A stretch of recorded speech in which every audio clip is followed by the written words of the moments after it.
Item 3 is public comment. Does anybody have anything for public comment? Item 4 is adoption of the agenda. Second.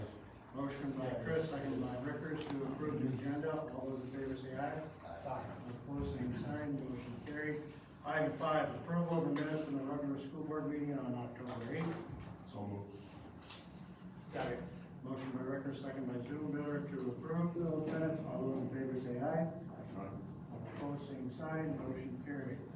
Bob Hermanson, Matt Chris, Stacy Gratz, and J.C. King reviewed and not the following bills for payment. Need a motion to approve those bills for payment? So moved. Second.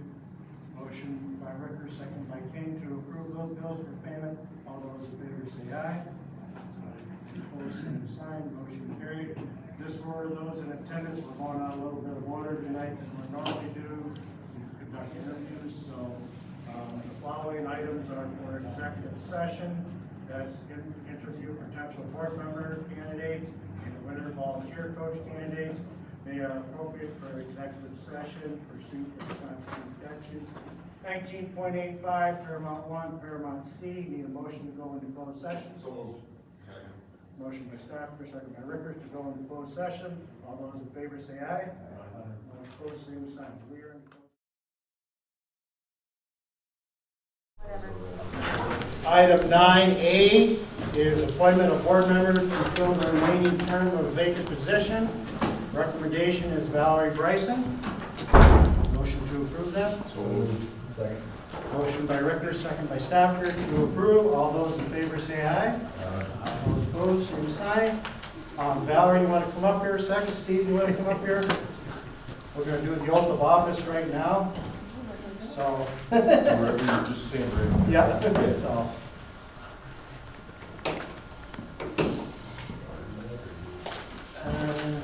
Yeah. Well, I can't do it legally. Legally, one person can swear it. It's either clerk or a notary. So you have to do it. So.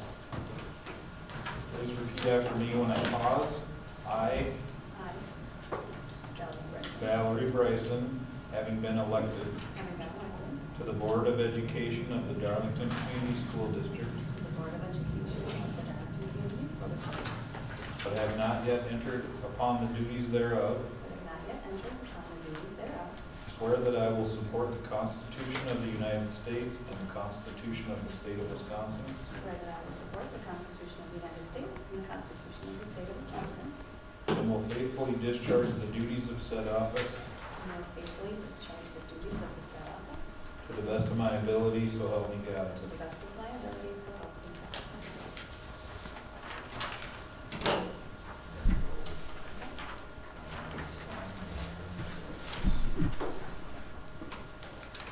We're going to keep moving through, but I'll show you right now. So, okay, item B is approve the winter volunteer coaches. They are girls basketball coach Macy Stafford, Travis Linkers, boys basketball Brad Solberg, Will Swartz, Brad Murray, Tom Curry, wrestling Logan Taylor, and Ryan Weiskircher. Need a motion to approve those winter volunteer coaches? So moved. Second. Motion by Zuber, second by Rickers to approve the winter volunteer coaches. All those in favor say aye. Aye. All those opposed, same sign. Motion carried. Okay. Item 10 is discussion regarding the building facility update. We have Travis here from Morton's, who's going to give his presentation.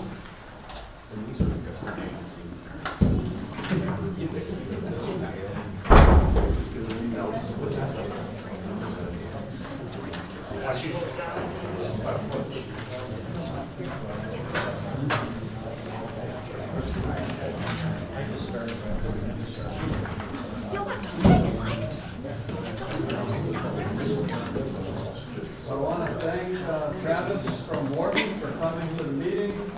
The Building and Grounds Committee of the board has put a lot of work into getting to this point. Traveling around, looking at other sites, coming up with plans, and after all that effort, it's been narrowed down pretty much to two options. One option would be to remodel the back hall of the high school into a large kind of tech ed area. The other option is to build a large standalone tech ed suite out behind the ag shop. So Travis from Morton here is going to present that plan. Give me 1 second here, guys.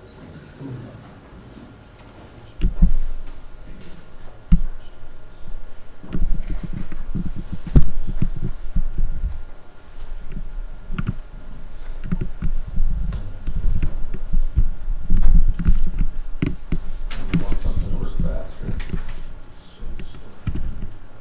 Under both options, we'd be looking at a shed. If we go with option one where the tech ed is all inside, then we would need a smaller shed for wrestling and storage outside to make up for the space that we took for tech ed inside. And then option two, the big shed, is what he's gonna talk about here. Give me 1 second, guys. There we go.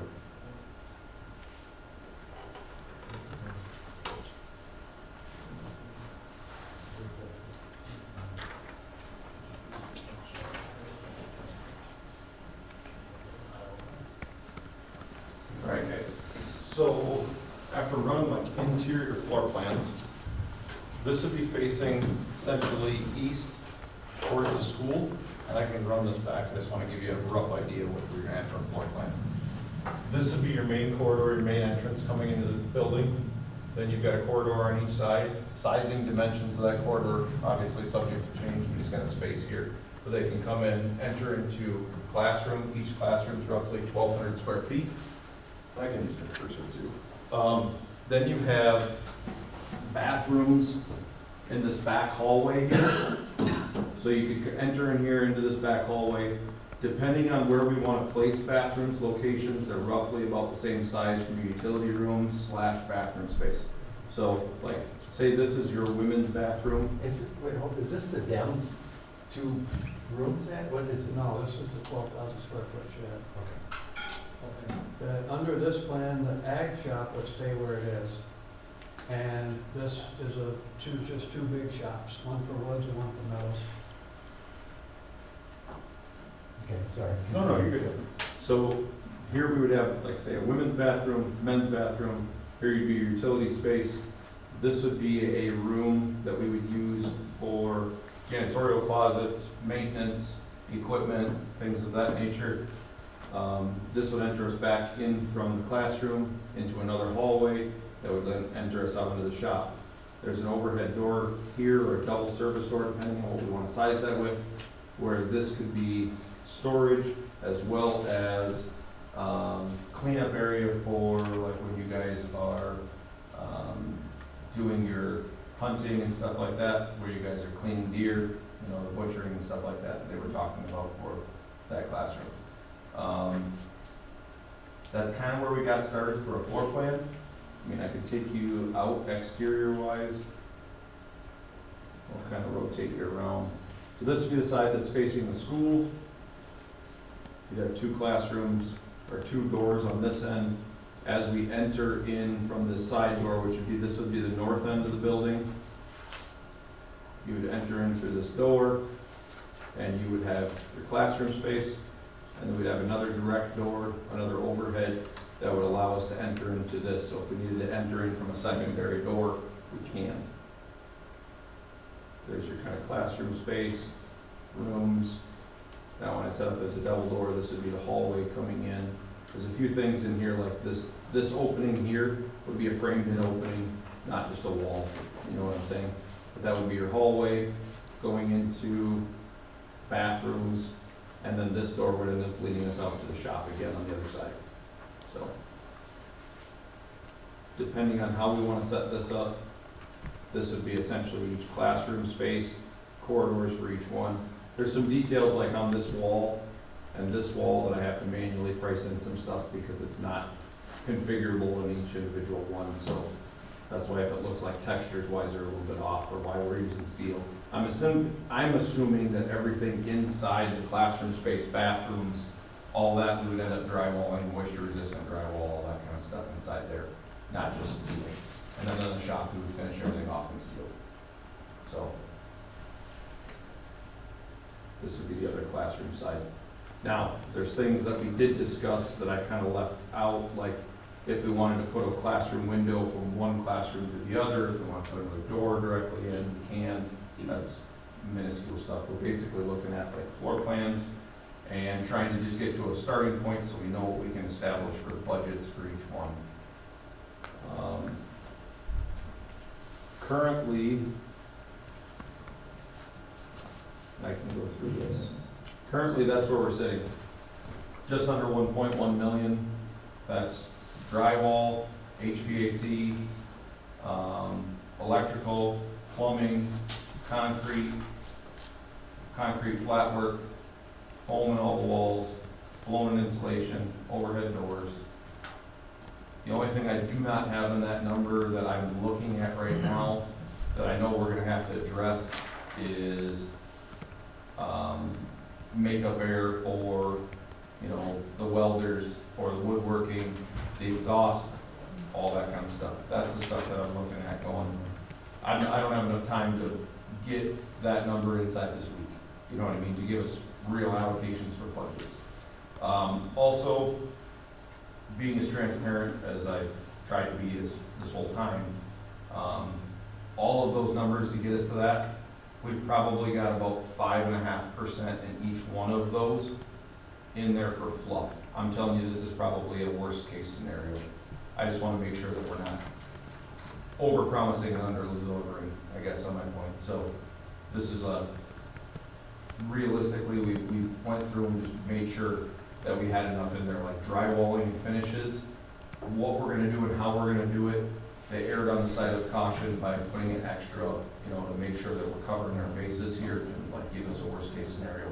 The more time we have in dealing with like where we're at cost-wise, we can refine those numbers and bring it down a little bit. I think we can keep this, I think we're gonna be pretty close to $1 million, not to 1.1, but I just gotta go through all the details with all of you guys and make sure we're at the same point. If you look at the sheet I just passed out to you, I put for the shed 1.95, and if you look around the inside of that shed on the 3D view, there's gonna be a lot, before it's over, that's a wood shop, there's gonna be a lot of dump work for dust collecting and all kinds of, well, just the dust collector was 100 and some thousand and all the dump work, and then the other side is gonna be electrical for welding stations. So it just seems like stuff usually costs more than you think it's going to, so is that gonna get up to 1.9? I don't know, but,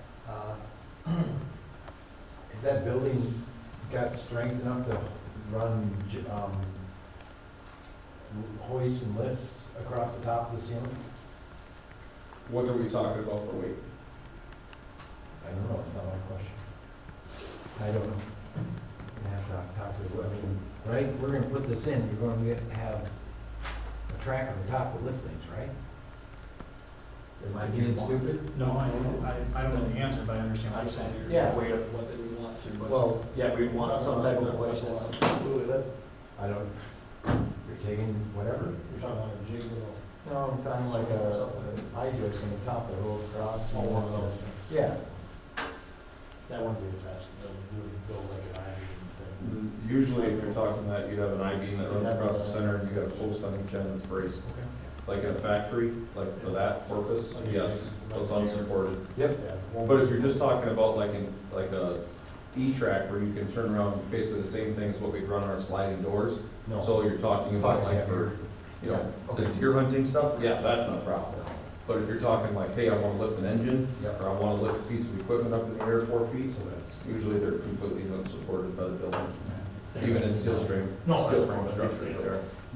well, somebody asked about DIMS, what, the drawing for that. The reason we're focusing on the two options at the high school is because DIMS, at least in our opinion, we have narrowed down where it's the same option for both plans. There's only, we've talked about here with the committee, putting 2 rooms for 4K in one end and putting 2 rooms at the end of the 5-7 hall. We, since then, have recently had a significant drop in our enrollment, we learned last week or two.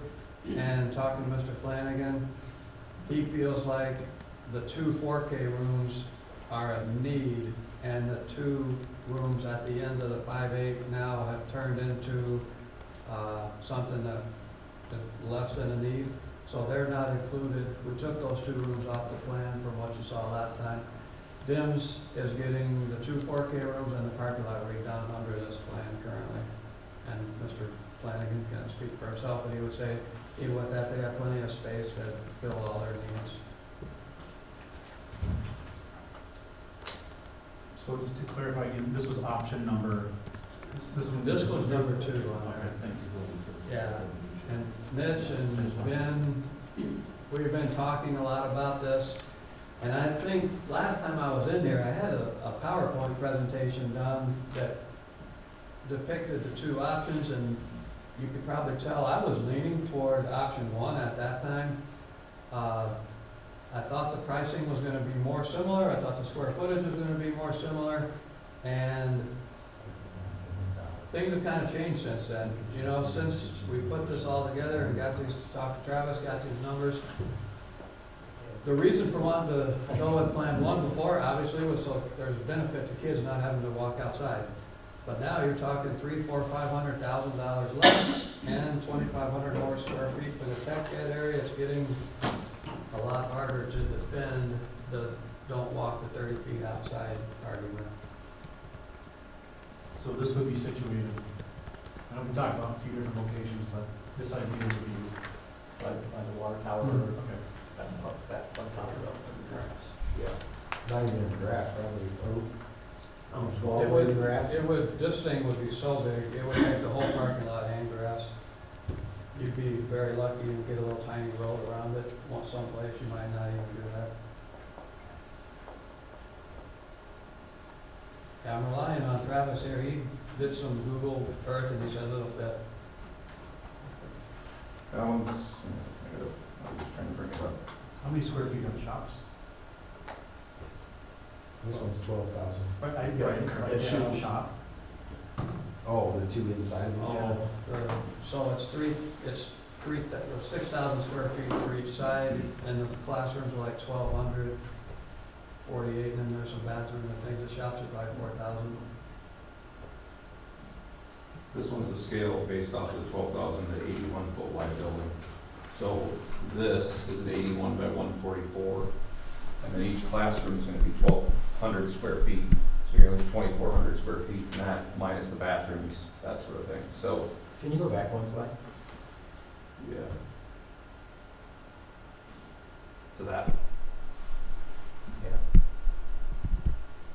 Now, So the that's white- based off of the normal setbacks that we're seeing off of the road. There's nothing saying that we can't turn this, there's nothing saying, but from an efficiency standpoint, this area right back here is gonna have to be on a 2-foot stem wall across here, the backside of the property. Then we're gonna have to come around about 35 feet from what I'm shooting for grades. You're gonna need about 35 feet of that, it's essentially 2-foot stem wall sticking above concrete floor, then the rest of this can all be on frost bolts. So from this corner to here, to about 35 feet, that could all be at grade, we could level that all out. But this back corner, just because it raises up in that back corner, we're probably gonna have to put that 2 feet in the ground. From the inside, it would be a stem wall, exterior wise, it'd be a retaining wall for the ground. We talked too, and I don't think it'd be much trouble for him. See, this is the pinch point right here. If you brought this shed back this way, and whatever square footage you lose right here, you made an L and you kind of went out this way. Yeah, so we talked that about would be this one as well. possible, too. Like, it might look that I have like on this building, like a bunch of time, like I could do this and put classrooms off of it as well, and or the bathrooms off of that one side, you know, to shorten up the buildings, keep the same type of square footages.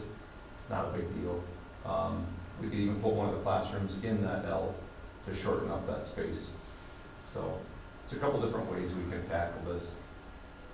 Just kind of looking from input from you guys, Kale, to see like what's our best options. I mean, obviously, if we keep everything in a big rectangular box, it's your most cost-effective way versus valleying off of things and things like that. But also, aesthetically, this would give it some more character as well, tying into it. I missed what you said, the square footage of the shops were what? Both of these drawings are both at 12,000, but this one here, Specifically just the shop, Yeah, this is like, so when I go into here, the dimensions of that box, the first one was an 81 by 144. I mean, just like the metal shop and the wood shop. Okay. Minus the classroom, minus the bathrooms, minus closets. I mean, they're gonna be big enough, say, for example, we talked about on our field trip, you want it big enough that you can pull a tractor in, or whatever it is you work on. We're This okay, will be more than we're okay with that sort of thing? That's all I was kinda curious. 4,000 square feet. How high is that? So you got 5832 on each side. That's okay. So this is 5832, this is 5832, minus obviously, this is a 20, this is 25 by 10, Sure. this space is. So you're gonna subtract that off of the dirt and also the 1,200 square feet. Each one of these classroom boxes here is 1,200, that's a 30 by 40. And this is a 30 by 40. And then how high will it be inside? So interior wise, you're at 14 foot on the inside of this. Yep. And then inside of this space, I would go 9-foot high ceilings. You'd still have roughly 3 feet of top, or I can take those all the way to the ceiling, but it's kind of a waste of, you know, usable space. Obviously, we're not gonna wanna have kids up there. You're not gonna want the safety concerns of having a loft. But there's a lot of options. Going back to your comment about like the tractor side of things, if we're gonna do this for tractors, you guys really should build a 14-foot high door. And the building should be 16 foot tall instead of 14 foot tall. If we're not talking tractors, and that's not the option, then yeah, we're fine with 12-foot high doors. So,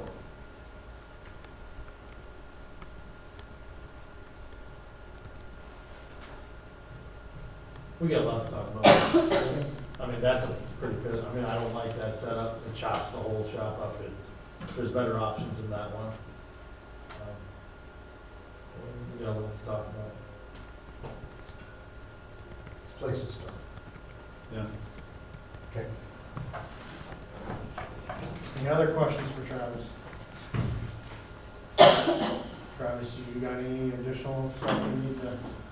not at this point. I mean, I know what this is at this point, it's a rough draft, so we can kind of get an allowance for everything. You know, like, where are we at? Like, we're throwing a dart at the wall to try and make this right. Obviously, we're gonna have more revisions, we're gonna have, instead of this being a drawing that's in here, we need to get AutoCAD drawings, we need to do all that stuff, but I don't wanna send in, you know, I don't wanna put in for all of our engineering and architects to start sticking time into this and start spending money onto this until we get past the rough draft stage. So as soon as we get to that point, absolutely. Well, Like, basically, right now, we've got a cost estimate. This is what we can take to referendum. Referendum passes, that's when the architectural drawings, and we get down to. yeah, absolutely. And like I said, I don't have a problem with, you know, having our architect put this in AutoCAD and do it. I just don't want him to do it 16 times. No, You know what I mean? So if we can get a rough idea, get a rough budget, and if we need to come back and say, okay, let's get this to a real floor plan, put the toilets and the sinks and all the stuff into it, I have no problem doing that. Like I said, I just don't want to have him edit it a whole bunch of times. but at least right now, like I said, we've got the cost, that rough cost. Correct. That we can work with. Correct. Did you want me to bring anything else up, Kale, or? Well, it's up to you guys on the board. We have the other drawing is similar to what we looked at last time from HSR, what it would look like if it was all under one roof. You have the square footages there. The cost would be probably $300,000 or $400,000 more, the square footage would be 2,500 less. Everything else would work out about the same. And obviously, the kids not having to walk outside is a benefit.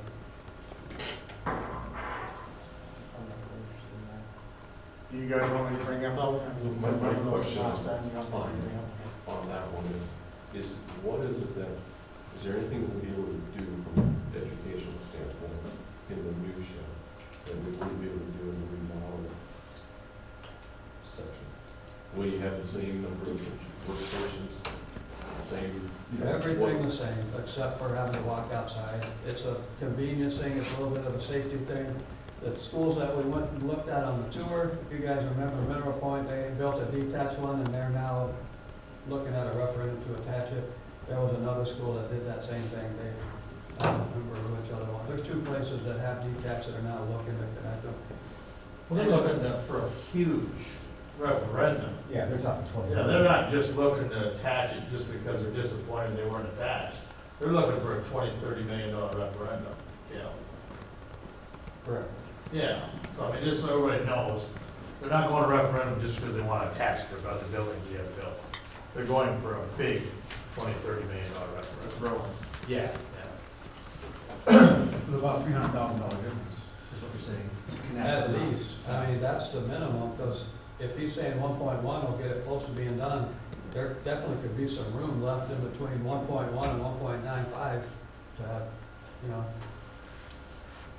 Yeah, I don't have enough information yet to say one way or another, but I'm thinking we need to go up versus connecting if we're gonna spend another $300,000. Because one of the things when we did our field trip, we were like, these are too small. We can't even get a tractor in here for these kids to work on, and this is Darlington, Wisconsin. You know, and so I would be concerned about going too small versus connection. I don't know if I'm explaining that correctly, but. Oh, yeah, no, I agree. I think I was leaning the other way until recently, but now the big shed outside is making a lot more sense. Not to interrupt, but like if you're talking going from 14 foot to 16 foot on the building structure, it's $19,417. And then you got your doors. So you're gonna put one panel and 3 doors to make them 14 foot tall. You're gonna have less than $25,000 easily in everything from 16 foot. So I'm just asking, why do you think you need to go so high? With tractors, Yeah. just 14 foot, everything that goes down the road is gonna be able to clear. If you guys ever need to put a semi in here or back in a truck. How high is that wall right now? Those walls right now are at 14 foot. And if So I you can do, still get it like a 13-something door, correct? no, Like a because if low you're doing floor? if you're doing an 81 wide, I can't do a raised cord truss in there to gain extra headroom. So if I do a 14 foot wall, and I'm gonna need, to run standard track on a door that wide and tall, I'm gonna need 1'4" of available headroom. So that's minimum. So if I go 1'4", otherwise if I can do it with low headroom track, but if I do it with low headroom track, then you got a pinch point that the doors are constantly gonna have maintenance issues. And I think it's too big of a door. But if we built the building at 14 foot high doors, everything that goes down the road would be able to fit in the building. Sure. That's something fun. Okay, so the next direction we need to take this, just keep in mind, everybody, the timeline, we need to have some, if we want to choose to move forward with this and take it to referendum, we have to have some resolutions passed in December, so the lawyers can get everything ready to go, so we have to have everything passed by the end of December to make that 75-day timeline we had at the April election, so. There's been some talk about doing a survey of the public and going out and using that, not only see what the public would support, but also to use an educational period of why we're doing this stuff, so. And that price has not changed from the last time we talked to them, so it's kind of where do you guys want to take this right now and stuff,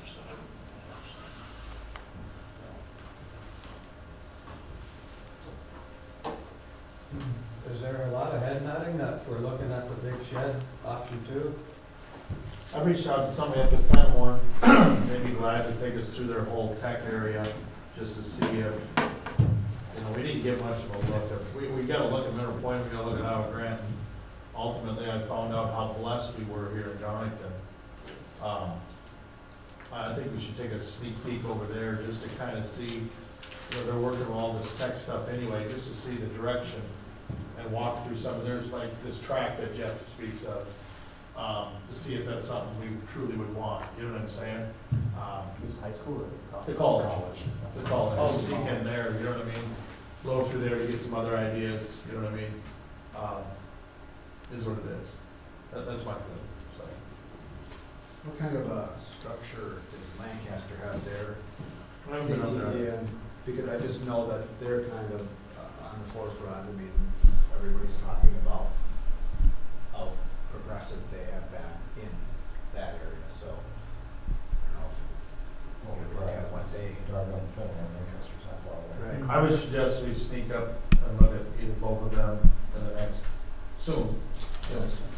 I agree, we didn't get I've much got- out of it, point out. We didn't get much out of those We two just, facilities. yeah, they're tiny and not equipped. What's your guys' thoughts on taking this out to the public and asking for survey to use it as part of an educational piece? My opinion on that is, I don't think it's, well, what's it cost us? 12,000? Yeah. We're not gonna get bang for No. buck out of it, is what No. it is, right? Just in the past, I feel we've tried that and it doesn't really, it seems like to me, all we do is spend money and we really don't get a lot of feedback from it, if we do get feedback at all, in my opinion. I mean, we hold public forums, we get two people that show up, to me, it seems like the best bang we get is Facebook, and that's free. Kale does a video or, anything with social media, I think that was just throwing $12,000 at a survey or, We have that new website, the new. so, that's just my opinion, but, anybody else can chime in. I agree with you, Nick. I think that was a waste. Last time we did that, I think we wasted 10 grand. Yeah, I just don't see the return on it that we get. I mean, if we had people that actually used it, then I would say, yeah, it's well worth it, but we just don't. Matt was saying, that's why we're elected, to make these decisions and go forward. Okay, that sounds perfect. So if Mitch or Kale or Mike could reach out to Southwest Tech in Lancaster, try to get something maybe first part of October, or first part of November, excuse me, and have it before our next meeting on the 3rd, on the 3rd. Wednesday of that, And then first week of November. we can make a decision on the Have the next meeting. opportunity to go up and take a look. Yeah. I'll schedule for that. Prior. For that Wednesday in November, first week. Any additional questions? Did you answer your question? Were you asking for some guidance on which option? Yeah, it wasn't for action, just now that we got kind of a feel for which way we may be going, we can work with Travis more on some drawings and some plans, and maybe next time we have 2 or 3 options, but they're all related to that. I think the option 2 is what, Yeah. we're just doing a poll, a straw poll, right? My concern with option is Excellent. there's all this, all the converting and all that stuff. Are we gonna, from a timeline, are we gonna still teach that versus new structure? Yeah. It's ready. Yep. We move in. And then you do, some of the other stuff. That's my biggest concern with option 1. I like the idea that kids not going outside, and from an oversight standpoint, it might be easier to have it in the building. So I just think with option 2, we just have to be cognizant of, are we getting out there, paying attention to what's going on? The reality is we're already doing that between these 2 buildings, so it's not changing anything really. Kids go back and forth all the time, every day. I think within option 2, could we explore the idea of connecting the shed to it? It is a little bit cheaper. What does it cost for the firewall? What would that be like? In the sense of flow, and that shed thing is just attached. And take away the parking lot and driving around. Yep, I was looking. take away that part, we move it closer to the building. What does it cost to attach? I know we talked about it some, we haven't explored everything deeply, but there's extra money there for the variable cost. I prefer it to be attached to the building, but honestly, we're talking $100,000, that may be swaying too. Okay. Whatever we do there, both options work well within the budget we've laid out, so. So this cafeteria renovation and new kitchen receiving. Yep. Is that pulling out that wall, making the cafeteria bigger? Is that what that is? All That's the consists of? renovation. The receiving is, there's a freezer outside that we would turn that into a receiving room area. They have to go outside now to get the stuff. If our enrollment has gone down again this year, maybe even next year, do we want to spend more money on making a bigger cafeteria? That's a fair question. They're fitting in there now. And just question, it's $1 million. Because the cafeteria piece is $1 million, $900,000. Yeah. Bringing the cafeteria renovations $400, and new receiving is $500. Well, those are 2 separate things. But the cafeteria expansion would be knocking that wall out where you have a commons area and just take the hall in. And the receiving room would be when you go outside of the kitchen, there's a freezer outside that we would build that into a room where they could unload stuff and not have to go outside to get the food and stuff. Still an expensive 400,000. Right? Not at all required, no. Yeah, just looking at, I mean, Some of where that idea came from was that first option, where we were attaching some classrooms there, so we were filling that that's where I space. kind of thought that came from, that's why I was asking why, is that still what we want to do? So, Because there's multiple projects under it. There's the Dems, the 2 rooms in the Dems is a project. The parking on the Dems is a project. HVAC. The HVAC for the gym is a project. Redoing the track is a project. Cafeteria is 2 projects. And then what we just spent time talking on is the other project. So this redoing the track, is that just, It's just resurfacing. that's just resurfacing? The other one's good for how long? 10. What was it, Lynn, 10? Like 10. I'm just curious. Yeah, the 2 4K rooms and the shed are the needs. All those other things listed were just options, depending on how much money we had left, what kind of budget we had to work with. Okay. I'm ready to move on. Okay, you'll get that set up, Mitch, or Yep. right down for the tail and let us know. Okay, thank you, Travis. Item 11 is summer tutoring presentation.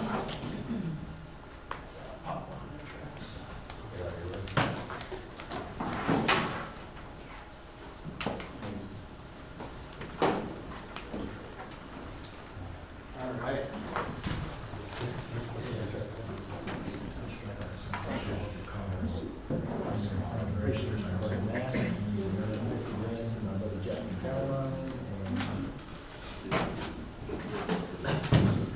Well, Bob pulls that up.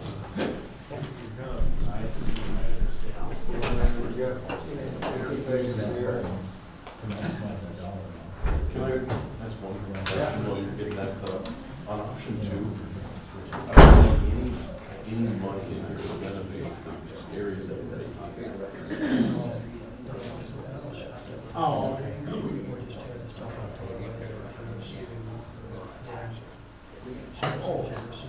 The next one, which I think is fine. That's why we're, The inside one, I have a lot of questions on. We start turning things apart and old buildings. And you find sometimes still got a building.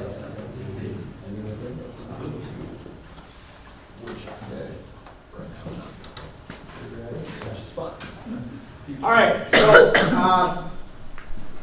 we had come to the board to portray a very different model of what had formerly been remedial summer school. And I know at that point we talked about the various reasons for that. One of them had to do with Act 20, which we'll talk a little bit about. But most importantly, we looked at what we were doing for students and the decisions we were making for students, and we said we can do better. And so certainly not my brainchild. I very much encourage teachers to take initiative to come up with solutions. And the folks we have in the room, including Chelsea Havens, 3rd grade teacher and data specialist in her own right, Kaylee Christ, our ESL director, and has a lot of different hats. Trinity Winkers, our K-3 guidance counselor, who has, again, adopted a data crown that she probably never envisioned for herself. Tricia Bowers, our interventionist, and again, we want to thank the board for helping us to add that position. That's been a game changer. And then Lori Nodorf, who is our summer school coordinator. All of these folks who have come together to create this model. And when we asked you to endorse it, we said we will come back and we will give you an update on the effectiveness, and that's what this presentation entails. And so I'll turn it over to the various presenters who are going to help to convey the information to you. All right, so the students who attended summer tutoring were identified as needing intensive reading instruction based on assessment data that we collected in the spring. We were able to create small groups of students based on what skills were needed to be taught and timeframes that worked with their families.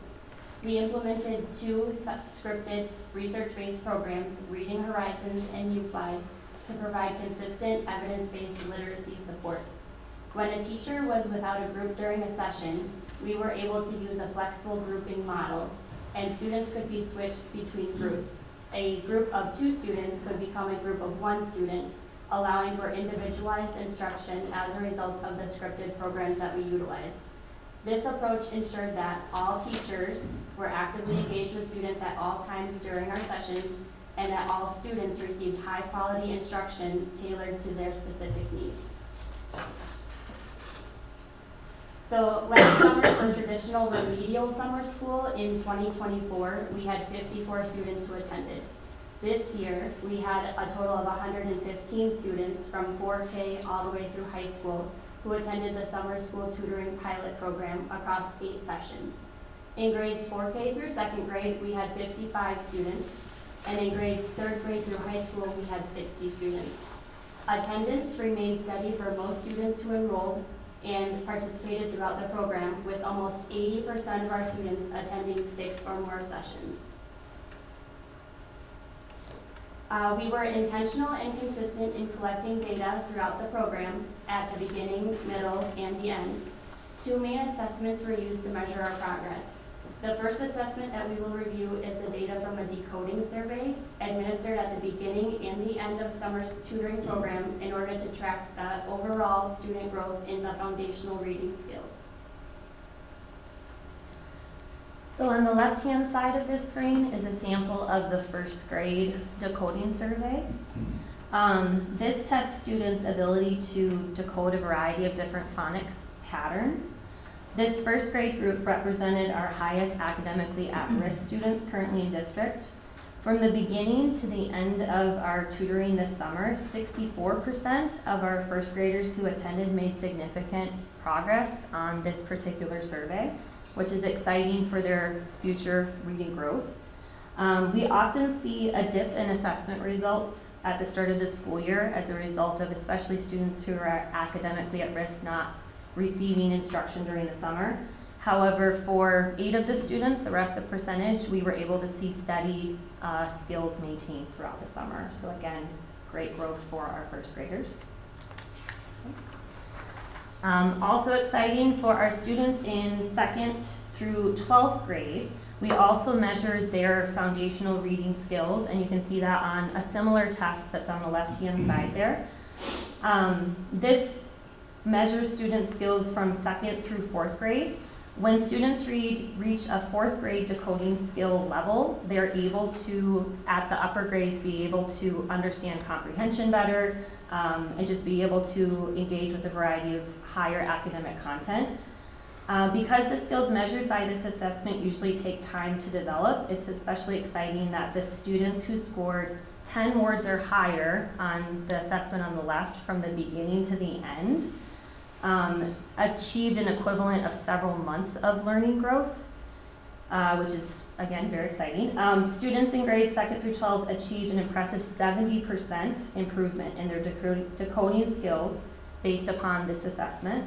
Many students showed remarkable progress, demonstrating noticeable growth across the 8 sessions that they attended.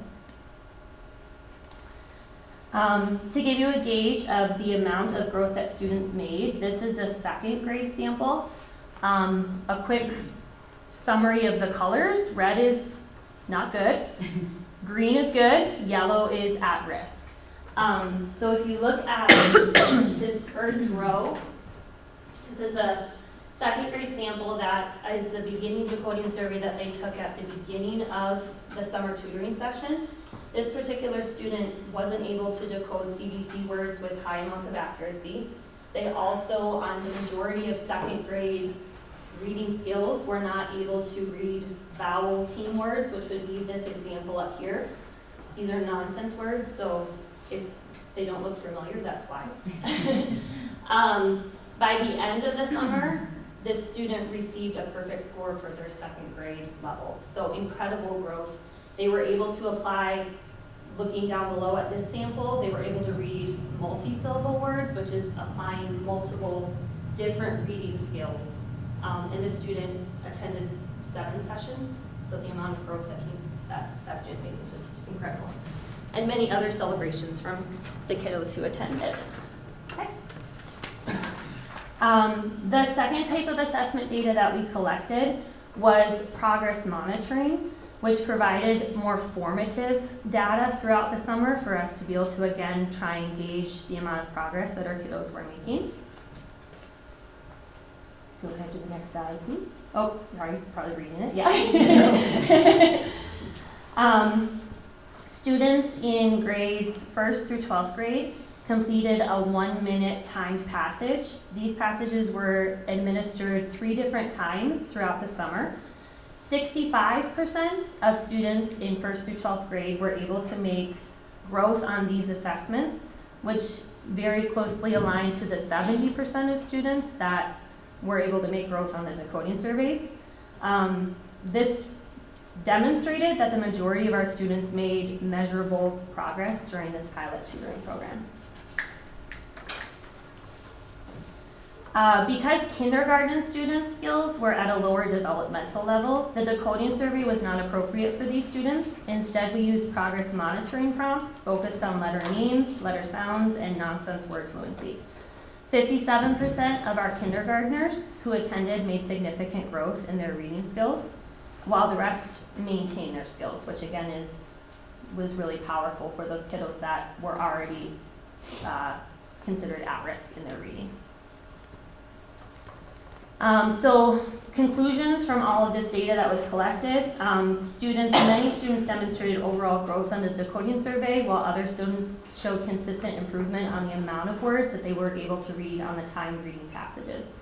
The multiple data points provided a comprehensive view of overall student progress.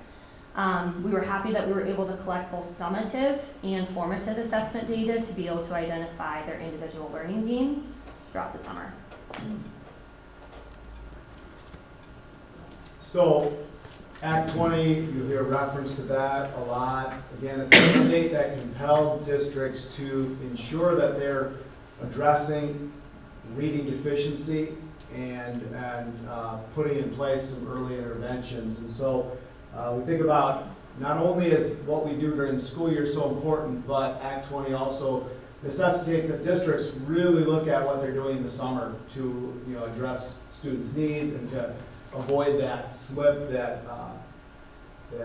Chelsea referenced as far as what happens during those summer months. So according to Act 20, if a student is below the 25th percentile, they're not meeting expectations, obviously, and are in need of significant intervention. So 25th percentile means literally that I am performing as well as or better than 25% of the students who take this assessment. In other words, 75% of the students who take the assessment are doing better than I am. It's an indicator, hey, this kid needs help.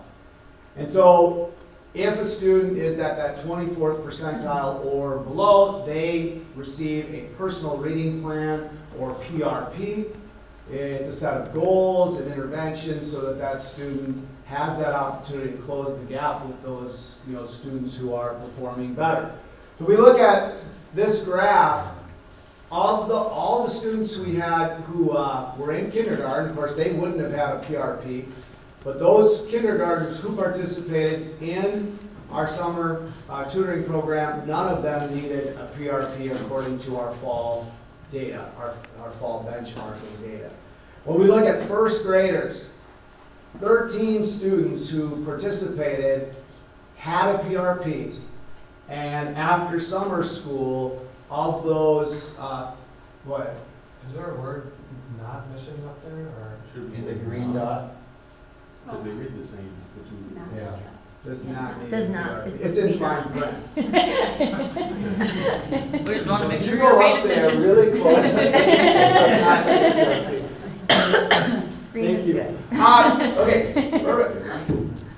Cast it, editors. Okay, all right. So, yes, 13 kids entered the tutoring situation, needing a PRP. Only one of them this fall still qualified for that PRP. In second grade, we had 19 kids who came into summer school having a PRP, and of those 19, 9 this fall needed that PRP. So 10 of them graduated out, if you will. And then of the 12 students in third grade who had a PRP last year and attended summer school, 6 of them do not need a PRP any longer.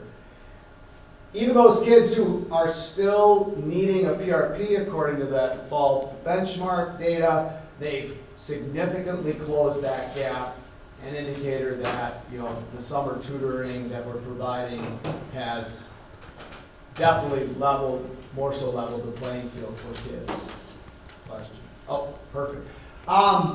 Yeah, so just some correlative data.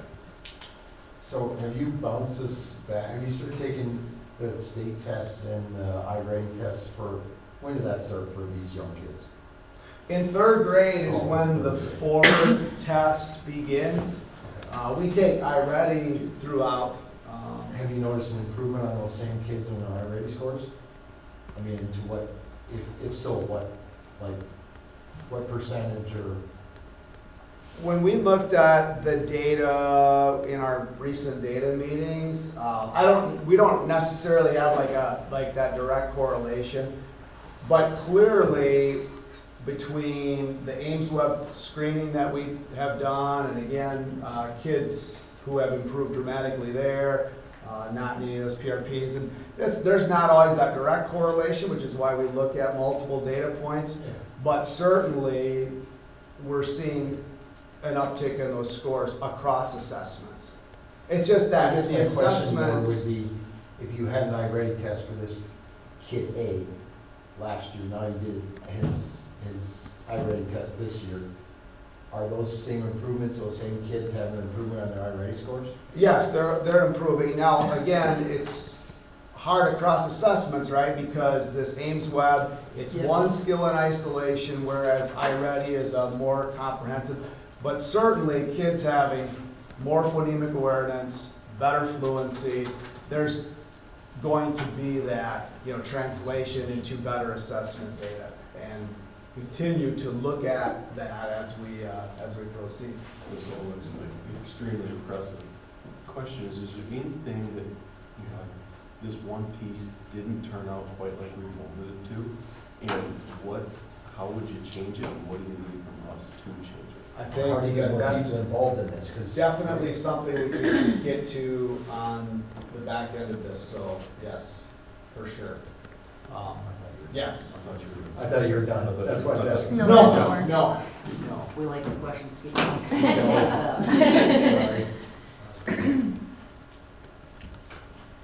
Sorry.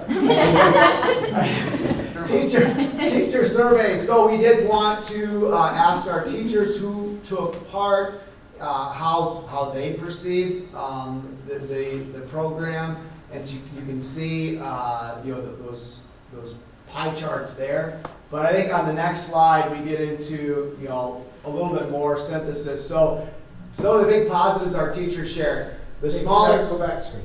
Yes, sir. Are you saying 4 out of the 10 teachers didn't get much out of this? Didn't think the students were getting much out of it? No, they all No. felt that it was a positive impact. Oh, it's So- brilliant, right? How beneficial do you feel the program was? There were, what is that number up there? 40% Yeah. said, gave it a 5, and 60. 60%, that makes it 100, they gave it a 4, right? And then on a scale of 1 to 5, how interested would you be in tutoring again? You can see the different numbers there. those who said, yep, I would love to do it, those who said, I don't know that I'll, but we don't know the variables that would impact their desire to teach it again. But on that next slide, the big positive takeaways said, hey, small group, big impact. We think about our former model where, hey, we get these recommendations. Let's say we put 10 second graders together. They have a range of skills. We're not really targeting any specific skills, and just kind of, it's a shot in the dark situation. Oh, let's have them do this, and then we're not even at the end measuring to see what kind of growth happened. We've got small groups, they're grouped because of the needs that the data suggests. Big impact, makes sense, right?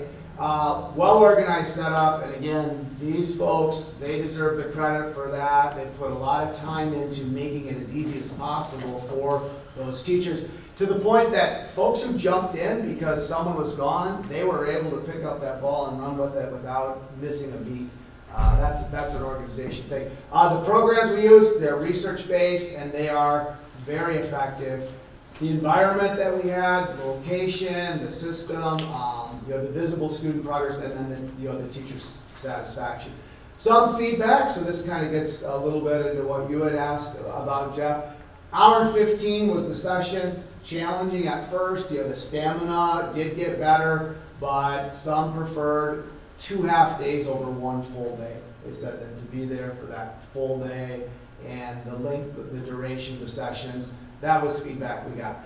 Suggestions for twice a week or more for younger students to maintain that consistency. We love that week to week to week versus those 2 weeks of summer school, which were kind of just placed there, and you've got this interim before and after, and what happens in that interim. That consistency, really good, but I know when we presented to the board, one of the questions you had was, hey, if 1 day a week is good, how do we get to 2? So it's something we can talk about. Instructional needs, older students maybe need more comprehension practice beyond the phonics, so we are right now addressing that piece because it's not always about phonics, it might be about comprehension deficiencies. We have some ideas about how we might hit that. Logistics, avoiding switching students mid-session because we're trying to be responsive to the data and moving kids around, and that can be difficult. And then, we're very, very fortunate to have that Methodist education building at our disposal for no cost. And we talked about the centrality, how central that is and how that allowed for more students to attend. But Wi-Fi, we had to navigate that, and then there's no air conditioning down there. So there were some days where it was a little bit sultry, steamy, but Tricia and Soph, you guys were ones that kind of jumped in. Do you want I just was really impressed. First of all, we all know I've been here for many years. I taught summer school in the past for probably 20 years. Never have I seen something like this. It was very student-focused. It was organized. I came and subbed a few times. Everything was there. They had a spot downstairs to pull things from, but the spreadsheet that they had, that everybody put in each week what they did, you could look at it. And then when I started school as an interventionist, I could see who really went, and I just was very impressed. So it worked. It was a great thing. Could I say something? Was that gentleman that was here, Fritz? Yeah, Fritz. Yeah, he is connected to the church where this was held, and he came here in person tonight. He had to leave, but he wanted to wait for this moment to say how impressed he was with the ladies that were in charge of it, the students that were involved with it. He's never seen anything like the education that was happening there. And they're in between custodians right now. And he wasn't worried about cleaning up messes or anything, but it was on the back of his mind, and never anything had to be cleaned. It was spotless every time the kids left. He said that Darlington School is more than welcome to use that building anytime that we need to. And the school sizes, that was the other part too. I remember one time I taught summer school and there was like 10, 12 kids, and they were all at different levels, and you really didn't know what to teach. This was 1 to 2. You knew exactly what you were going to teach. It's great. I think my biggest takeaway was the students I worked with were incredibly proud of their growth. because of the progress monitoring we use and utilize, they could see, okay, the first week I got 0 out of 10, the fourth week I got 7 out of 10. And they were, the smile was on their face, and I think it applauds the curriculum that the committee chose using this practice, so it was really cool to see that. We also wanted to get some parent feedback. We did send this out via text and email. We would have liked a few more responses, but we did get a whopping 9, and of those 9, 3, many of them responded with a 3 or higher in their benefits. So all 9 said that they would have their children participate in this model again. Some of the main takeaways, Bob, on that next page from the parent surveys, just the actual feedback. Constructive feedback, also would have liked to have it more than 1 day, and because sometimes that's hard to remember when it's 1 day a week and for 1 hour, okay? Yes, but we did send text messages every single day as a reminder, both in English and in Spanish. Some of the positives that the parents had to say, they really enjoyed the weekly sections versus having it for the 2 weeks daily. They loved that it was just a few kids in each class so teachers could work one-on-one. They appreciated the commitment and dedication to the students.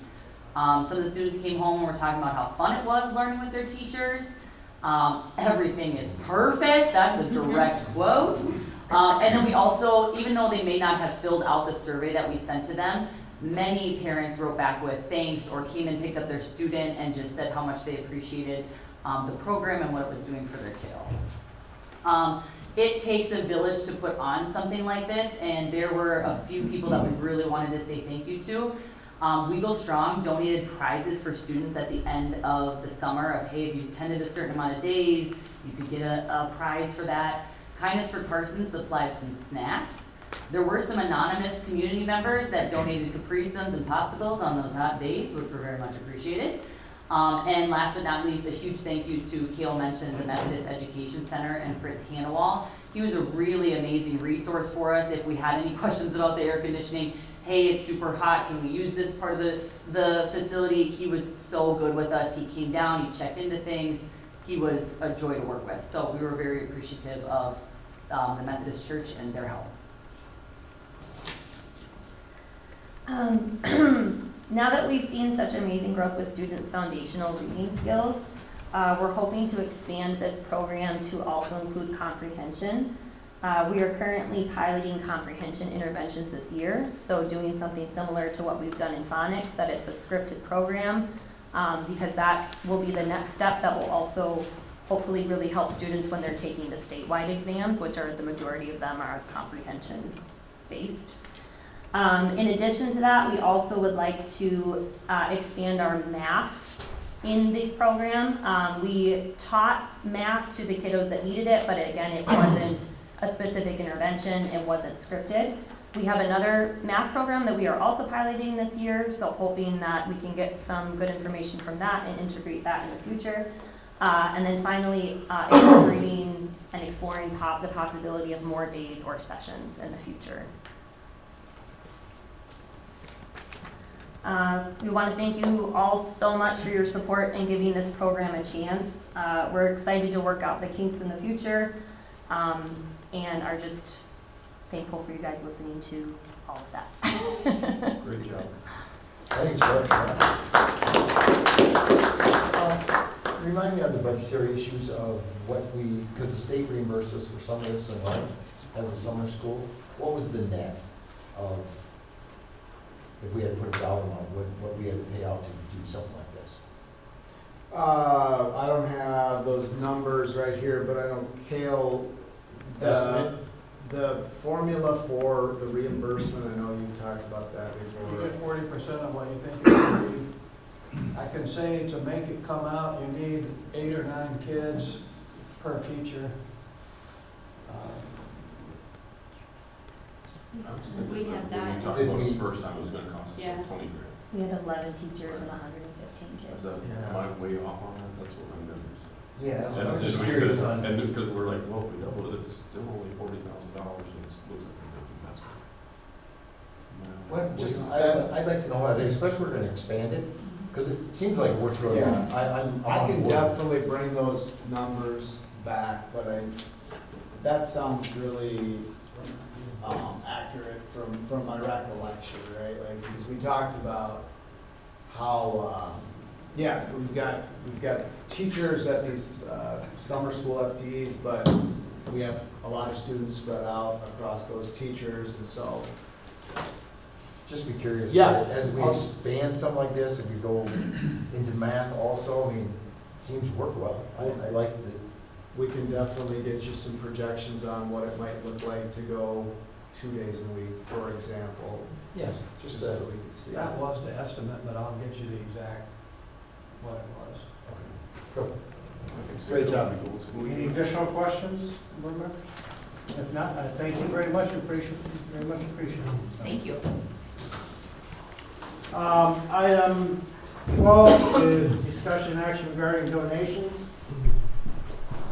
Yeah. $500 from Cynthia Miller to the Rosie Bags, $500 from an anonymous donor to Rosie Bags, $100 from an anonymous donor to the food service balances.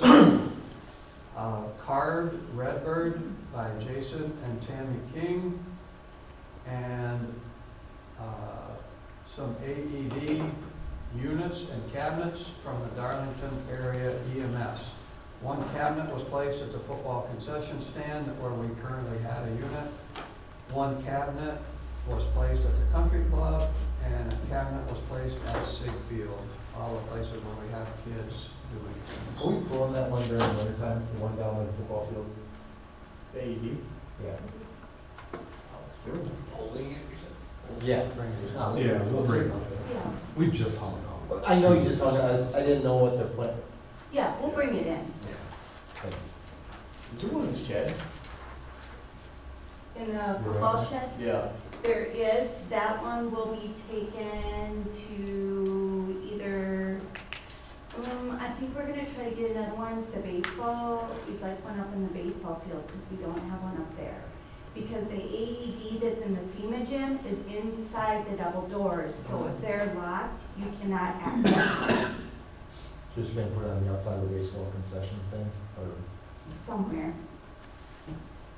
But, so. There is one in there, but that will be taken to either the country club or St. Field, because we'll have the other one outside. So, again, do we have one in the shed or do we not have one in the shed? We have one right now, Okay. yes, but that one will be taken out. For the winter? Yeah, that one always comes out, that's okay. Yeah, but going forward, are we going to always have one down in the shed? I guess is what I'm asking. We'll always have one in the concession stand, that one that's outside. Because you were talking about for the practices, for Yeah. the seventh and eighth grade and the varsity. I don't know how to consider, like. We have one there now, right? I don't know what, but that's why I'm asking. My concern is if we have it at the concession stand versus the shed, by the time you run up there and get it, to get back, that's a haul. Well, that's It's what always I'm saying. too late. Don't So we have my- one my there whole- now? We do, but it's gonna be pulled. They're pulling and Oh, putting they're in the pulling. concession stand. I just thought they were guess pulling for weather. To me, it would make more sense if you have it down in the shed whenever we get that, because time is of essence at that point. By the time you run there and get it and get back, that's 2 to 3 minutes and someone, that you get a pads on someone's chest. So I guess my concern is you should have it in that shed versus the concession stand. Unless there's a. But the problem with the shed is, it's locked. Not during the practices. That's where you're Yeah. using it. It's locked during track practice. I think it's something you guys. Well, to figure it out. Yeah. I mean, you got- Jason, do you care where we put your Redbird? No. I do thank you, because we got a donated Redbird once, and he's still pissy where we put it. So I'm just making sure you're cool with it. If you got a designated spot, just say so, you know? It's at the front door, Have it in the front entrance. Awesome, Inside, but whatever. Inside. We're still struggling with the other one is, you know? Where you put the record. I'm not sure where the other one is. Some people are. Lindsay can work with that. Thanks for the donation. Thank you very much. We accept the donation. Yeah. I move we accept the donation. Second. Thank you. Motion by staff, Chris, second by Chris, to accept the donations with our thanks. All those in favor say aye. Opposed, same sign, that motion carried. Item 13, discussion and action regarding sale of old used computer equipment. Aaron? Yeah, so we have several odds and ends to get rid of. Biggest item there is our old access points. There's a few desktops, old teacher desktops, old teacher laptops, we have a few random Apple iMacs and MacBooks. I would just add to that list, there are some 19-inch monitors that I've been holding on to that we would put up for sale probably for $5 a piece. They might not get any takers, but we'll try one more time before we recycle them. I'm cool with it, but you're gonna put it up to our people first, is that correct? Yeah, so these will all be sold locally if we can. We do have a bid for the access points of $45 a piece, so I don't imagine, if we don't sell them all locally, we can get rid of them that way. Make a motion to approve. Second. Motion by Chris, second by Rickers to approve the sale of the old used computer equipment. All those in favor say aye. Aye. All those opposed, same sign. Motion carried. Item 14, discussion action regarding soccer league facility use request. This is something that was an adult soccer league that requested to use the facilities last year. They did. This year, there's a lot of scheduling conflicts going on. Lindsay can speak to this. I think some available dates are only in November. Right now, only in November, for the time slot that they're asking for, which is Saturdays, 12 to 6. This is the last thing I remember from last year was that the board approved this, but told me to bring it back this year at this time for potential approval again. So you've only got availability in November? For the time that they're asking for, yes. Will there be other times, if they want to move around, we'll have to look at that, yes. What's the fee? $85 a day. They paid that last year. Yeah, do you know how many players we're talking about in a day? We have a gentleman from right here. Could you?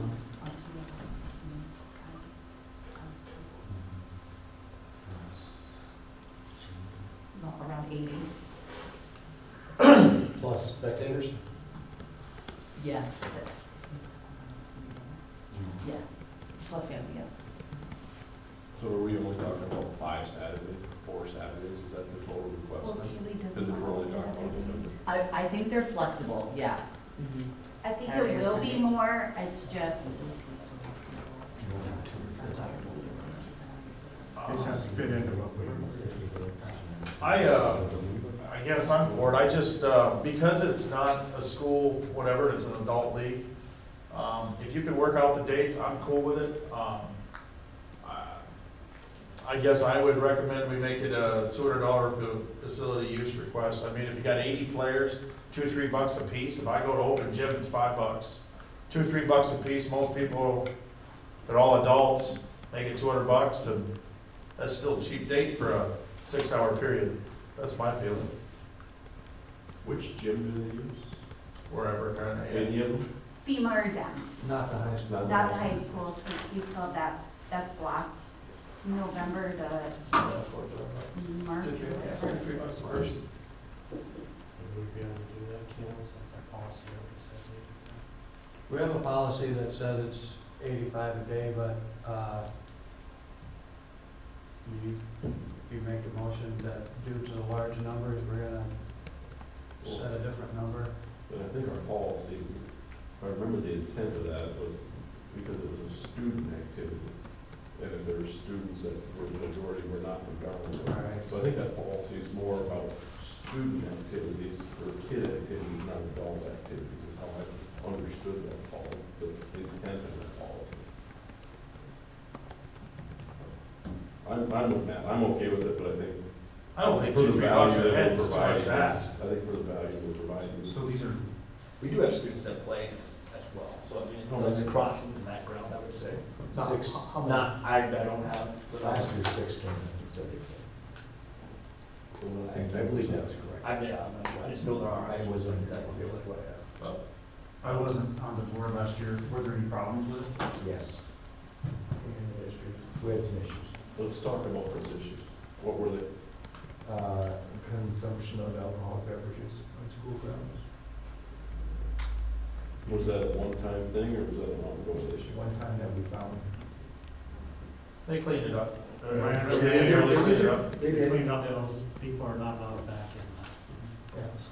Were there other issues besides that? I don't I think so. believe that was the only No, issue. that was on there. So maybe we just need to educate before they come. And they this did. year. It was taken care of last year. It came back to the board. I think they took care of what they needed. Christian had, yeah, they have to sign a contract, and he was waiting for this meeting because he's making that contract even more sound. But it was a kind of a miscommunication of, they thought they were out of the building, but it was still on building, like in the parking lot. So that has been cleared out, and Lay, I can't remember who said it, but they were kicked out of the league. Yeah, I think that's what was addressed last. So was that a motion, Matt? Yeah, you say is that a motion to approve the facility request at a $200 fee? Yeah. I'll second that. Motion by Chris, second by Rickers to approve that request at a $200 fee. All those in favor say aye. Aye. All those opposed, same sign. Motion carried. Item 15, discussion and action regarding the transfer of funds from the student activity account fund to a certificate of deposit. Kim? We have $136,000 in the student activity account, getting basically no interest in a checking account. We're proposing to take $100,000 of that and transfer it into a higher interest CD at 4%. What does that pay for? This is all the student activity accounts, the non-school related stuff, fundraisers, the kid win, So- and What does it pay for? Yeah, what do we use it for? whatever that club wants to use it for. That's not school money. So like the FFA would have their money in there? Yeah. Kidwin has their money in there? Oh, it's everybody's money. Yeah. And they So- just use it as we want. Okay, I think that's a great idea to move it out. Do you know, I need a motion to approve that transfer? So Second. Motion by Stafford, second by Rickers to approve the transfer of $100,000 out of the student activity account into a CD. All those in favor say aye. All opposed, same sign. Motion carried. Item 16, presentation of student school survey, service survey feedback. Kim? We did a survey of the students of what they think of the new food program this year. Got some good feedback, a lot of it was positive, some of it was constructive. If there was one thing that was close to unanimous, it was that Pizza Hut is a hit. Another common theme was that for the high school, the serving sizes could be larger. Some of the questions were pretty straightforward. What do you like? What do you not like? What should we keep? What should we expand? What should we get rid of? Things that they were low on the list were actually the two, like hearty meals, chicken and gravy and pasta goulash, got 4 marks. Chicken patty sandwiches were way down at the bottom. So out of those 3, the feedback on the chicken and gravy was the mashed potatoes. It was a new, we went back to the old version, had it today actually, and it's much better. The pasta goulash, they're gonna try changing up a little bit with some different approach, and we're gonna only have it once next month as an experiment, one more time before we get rid of it. Chicken patty sandwiches, you read this feedback, we didn't need to know any more than that, they're gone already for next month. Common themes, more choice, more fruits and vegetables, and healthier choices like salads, fruit. So we did just start last week, chef salads. So any day, any kid in grade 7 through 12 or a staff member can substitute whatever the entree is that day for a chef salad. The ladies in the cafeteria said that they had enough time to do that. We added that. I saw somebody walk with one today, it looked very good. So yeah, chicken patties out, pasta goulash down to one-time, mashed potatoes changed. We're gonna try something in November with the pizza. The pizza was so highly rated that for November, as an experiment, we're gonna do stuffed crust pizza on Tuesdays and regular pizza on Fridays. Reason for that, November's got Thanksgiving in it, so we're already gonna be out on a Friday anyway, missing that one. And some of the other feedback that was negative, where I saw it on there, but Pizza dippers was a no-go from now on. So for November, the pizza on Tuesday, the stuffed crust pizza is gonna be a substitute for the pizza dippers. And we'll just try for 1 month, see how it goes. How many people actually did your survey? 300. Oh, that's a good one. Yeah. On the food service, we knew we were gonna be running a pretty big deficit this year. Are we on track to where we thought we were gonna be? Better or worse? It's either on track or better, yeah. At the annual meeting, I had said, and I could have mentioned it again when I do the budget here in a minute, but I'll just say it now, that we budgeted $195,000 to transfer from Fund 10 over to food service, and all indications are that that is either gonna be right on or will be below that. And our delinquency balances on our accounts holding steady? No, we started the year at 2,500, they went up and they held steady at 3,000 for a while. Last few days, there have been an uptick again, and as of today, we're at 4,200. Let's say it's all Alicia. I pay Alicia's bills, so. I guess I don't wanna talk about it tonight, we've been here long enough, but just so future here in the next month or two, I wanna take some time and figure out what we've learned and where we're going for next year. You know what I'm saying? So let's get that on the agenda on a different night. What have we learned, what are we capable of, and where are we going? Good idea. Is it still your opinion that this is temporary and that we'll likely be back into the state food program next school year? Yeah, any hope that we possibly would break even, we've done some things to try to minimize the difference between the revenues and the expenses. It's gonna be probably my recommendation, January, that we get back in. I don't see. It's a big bill. Thank you. Yeah. This was just a student survey, correct? Okay, we'll have that on a future. What was that? This was just a student survey, correct? So Yeah. have you surveyed families? No. Might be a good idea, by the sounds of it.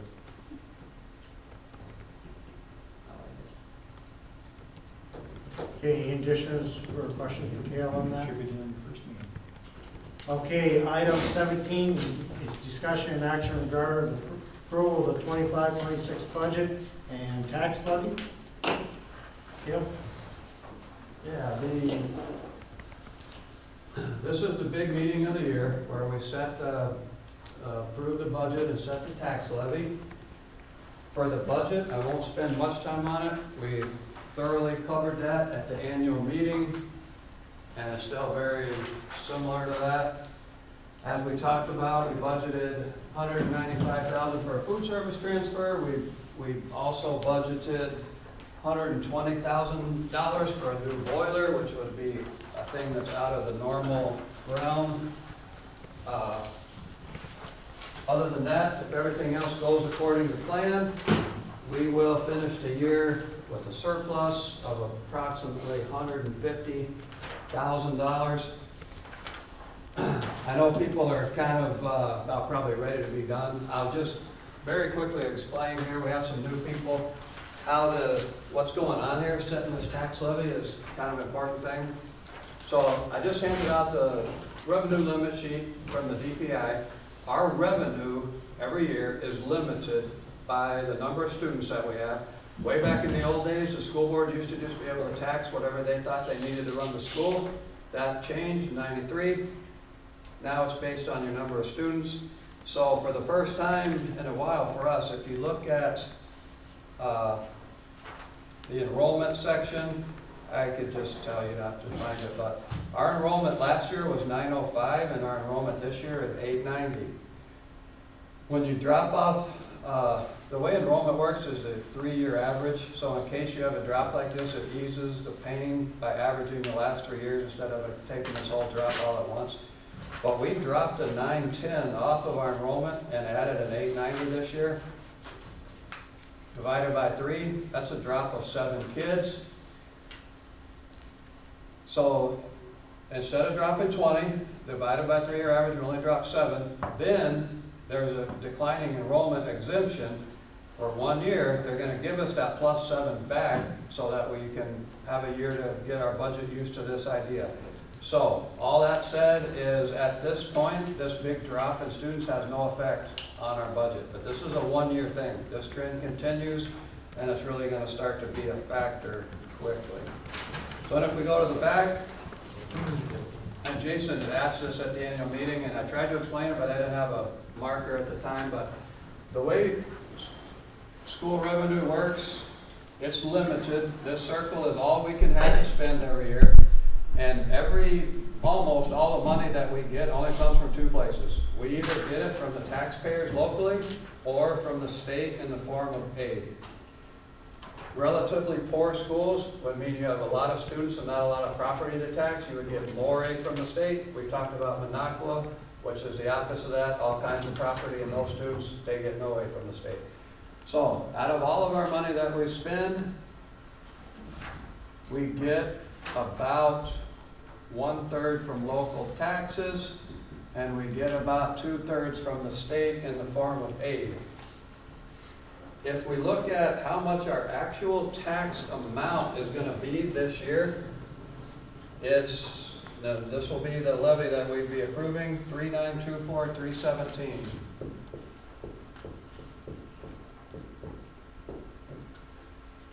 This is lower than the actual tax amount that we taxed in my first year when I stood up here and did this in 1920.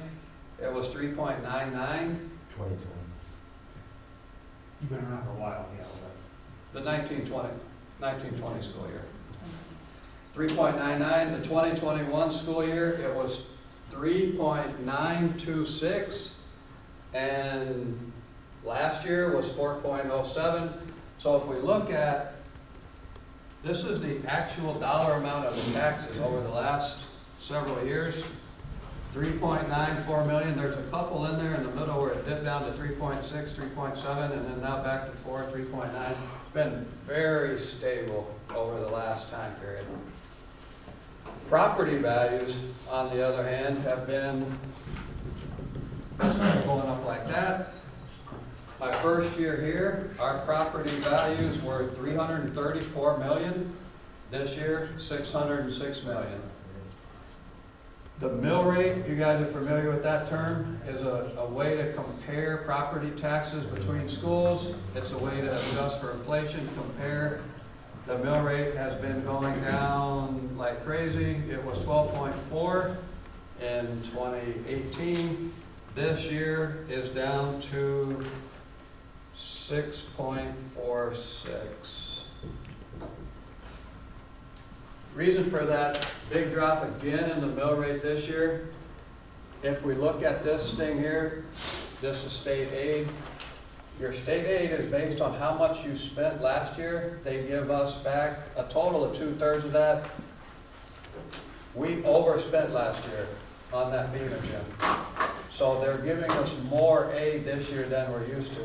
Well, if this is a closed pie that we're allowed to spend, and the amount that the state gives us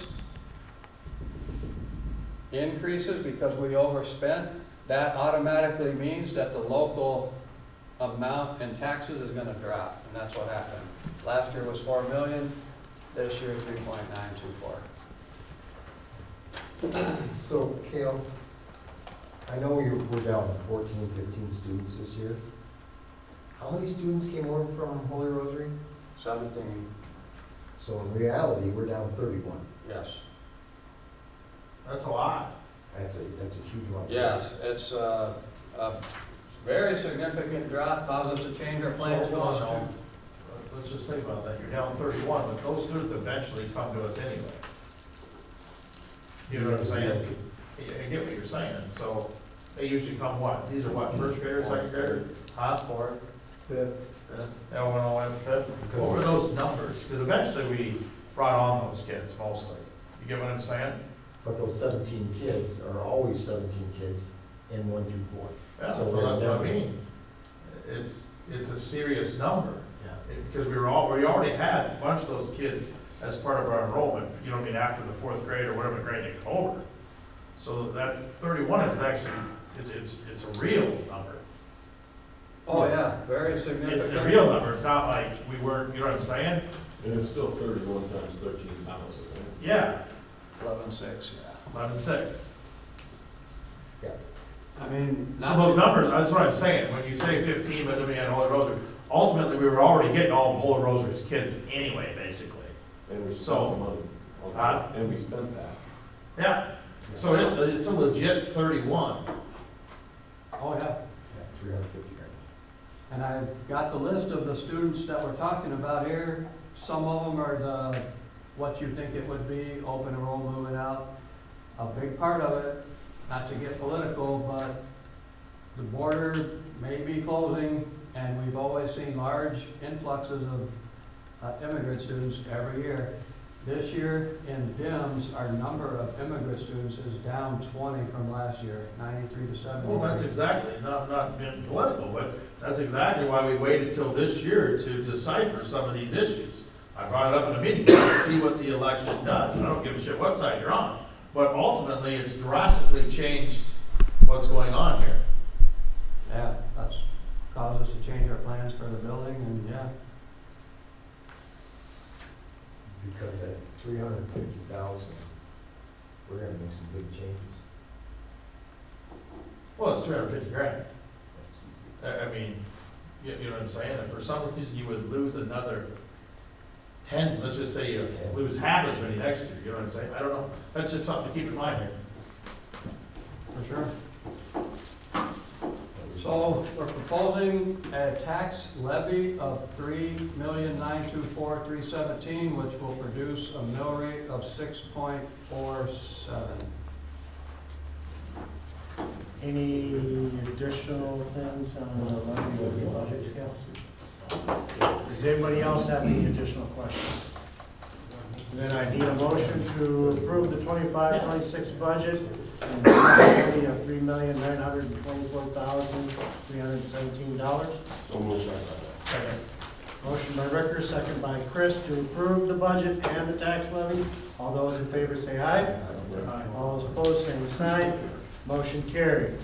Item 18, discussion and action regarding the gymnastic co-op. Lindsay, want to take that?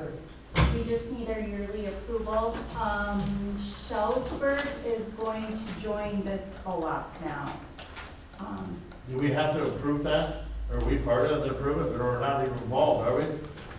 No, but you do have to approve that we, every year, gymnastics. I'm well aware of that, but what I'm saying is, in reading your message, if they add Shellsburg, Yeah, it's still not gonna take us to D2, no, because nobody wants to go to D2. So my question is, if for some reason something would change with the WIAA, which often happens, much like wrestling, would Shellsburg would be the, you ever brought that up to the other DA, would they be the first team out because of the last team in? Just something to maybe ask that person, so, I can like, ask Tom. if we have people that are involved for quite some time, and now they're adding another team, if WIA would ever tweak it, so you get bumped to division, at least have that discussion to say, hey, do you have a plan if you're adding a team? But at least the team you add be the first one out. You know, just something to think about. How many gymnasts do What's that? It'd be a good thing for Shellsburg to know. Well, at least everybody be on the same page, because what we got is working. I don't think, because once you're in red, I don't think you can get out, like, because you have You to. maybe you can't get out, but you can say that we're gonna opt out the next go around. Yeah, So they yeah, know yeah, that. well, once you're, yeah. No, I thought what you were saying is. You know, once you're in for that year or two. Yeah, once you're in for that, you're Just so in. they know when Yeah. they're joining I got something it. and you're allowing somebody else to join. No, that makes sense. I motion to approve. Second. And Motion by, Yeah. gymnastics is one of the few co-ops that has to be approved every year, so if it does bump us, we would have that option to opt out the following. Yeah, we're not looking to opt out though. No, We I like know. what we got going on. Yeah. Just so everybody, I would assume that the co-op that we're in would say, hey, if this does tweak everybody, last one in's first one out. Okay. You know what I mean? Yep, I'll clarify. Just an idea, I don't care what you do, but to keep us out of a bind, Okay, motion by Stopper, second by Zoolander to approve the gymnastics co-op. All those in favor say aye. All those opposed, same sign. Motion carries. Item 19, discussion and action regarding the football documentary. Tim? We had a request from a student at Loris College who has connections to town here to do a documentary about the rest of the football season, hopefully documenting a long, successful playoff run. I sent you her request. She wants to interview a few students, take some film, interview some coaches. I personally think it's a good idea. A couple of things to think about. There's a lot of privacy issues, a lot of questions that would come up. I sent it to our school attorney to review.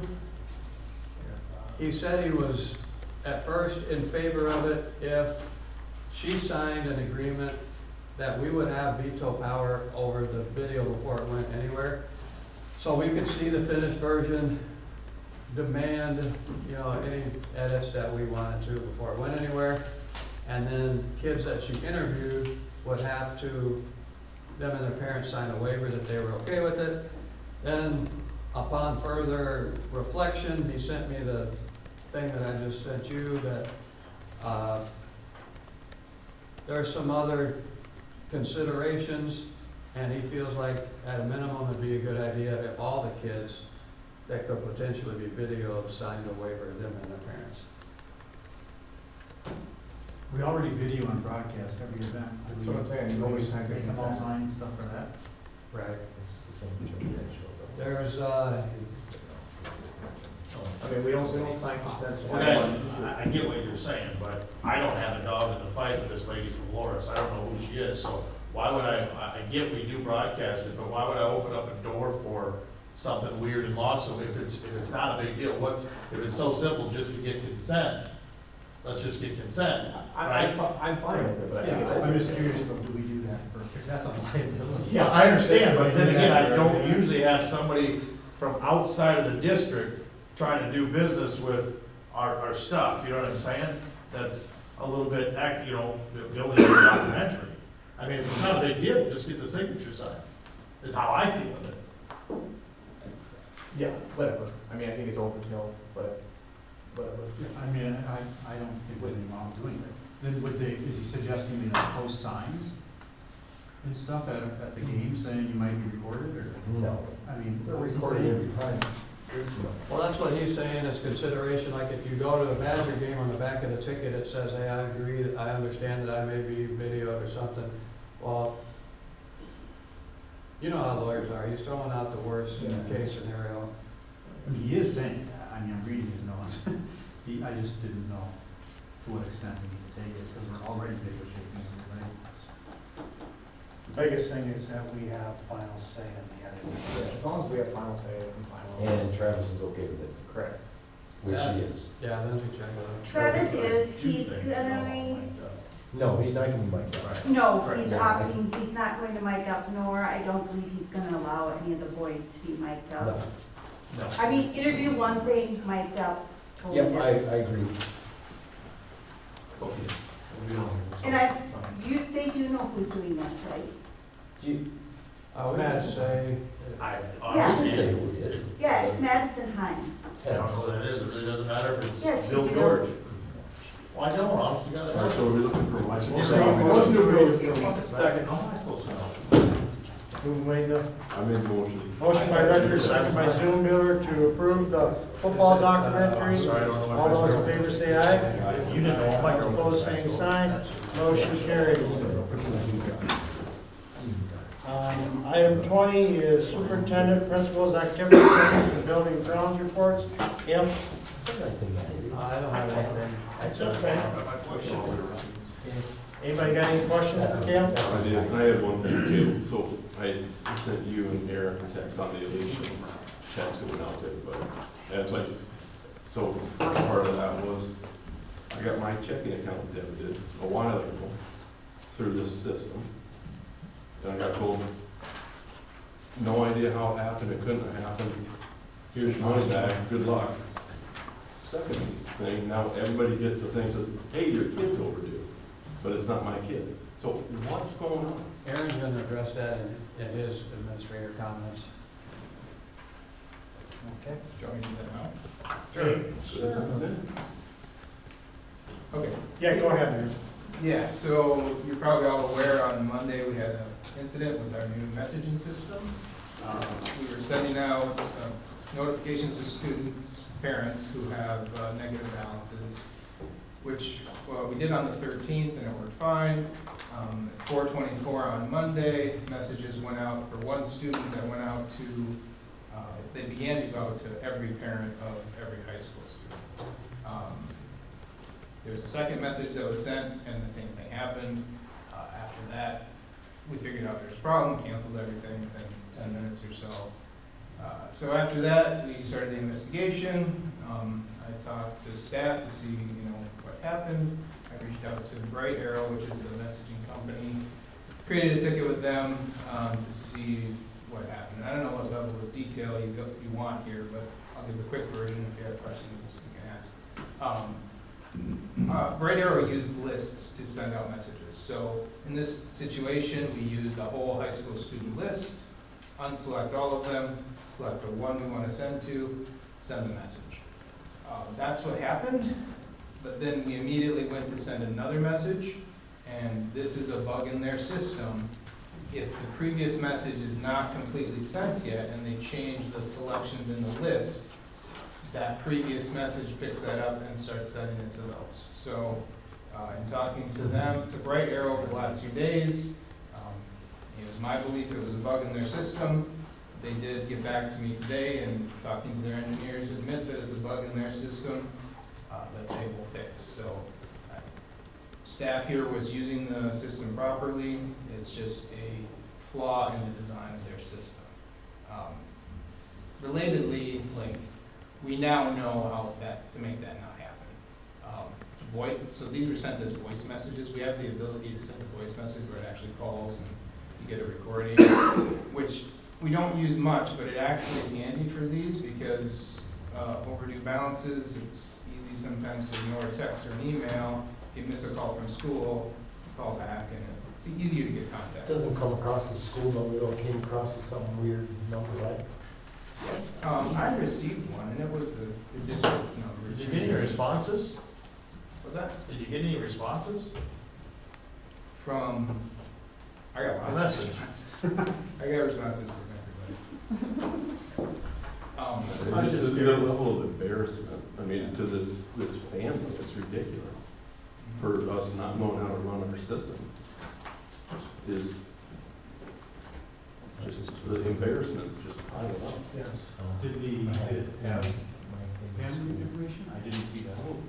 Everybody knows Alicia isn't paying her bill. There's not that many Alicias, Yeah, it was the first name, assistants and their balance. I followed up with Alicia through our estimated, is what we call her, and we apologized to the family, estimated was okay with it, she actually even told me I don't even need to call her mom, but we made a call today, just saying, how we know that, so.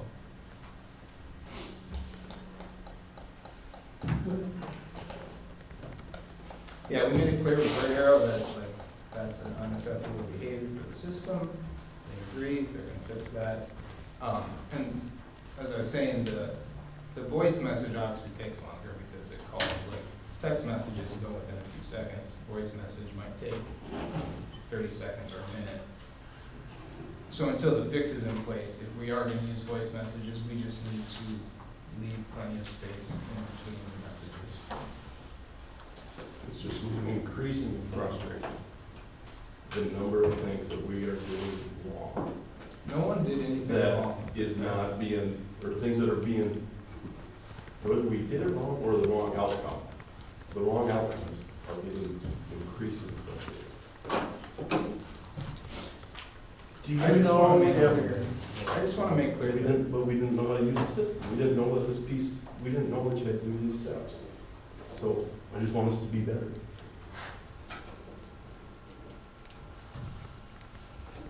Any additional questions? If not, thank you, Taylor and Aaron. Mike?